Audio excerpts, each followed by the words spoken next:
So hello guys and welcome back to the channel. Today I'm going to show you how to change background color in Picsart.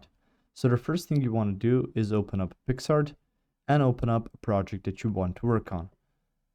So on here you can see the options like tools, effects, retouch, sticker, cutout, remove, add photo, remove BG and stuff like that. So you can see there's quite a lot of things on there.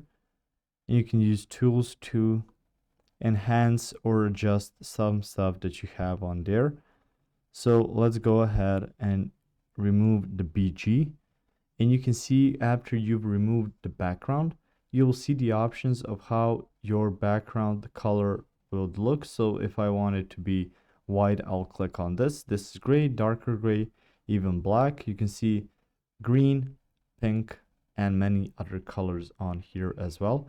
And if you want to choose between those as a preview, you can also choose the gradient of that color. So you can see looking something like this. So you can see make it a bit darker at the top and lighter at the bottom, or vice versa.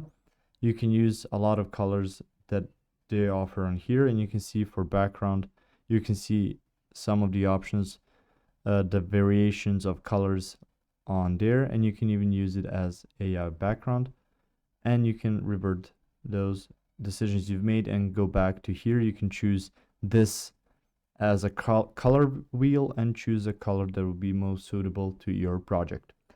If you found this information helpful or useful, you can like the video. You can also share the video. You can subscribe to the channel and click the notification bell to get notified about new videos on Picsart or some other topics you might find interesting as well. Thank you very much for watching this video, and as always, I will see you guys in the next one. Goodbye.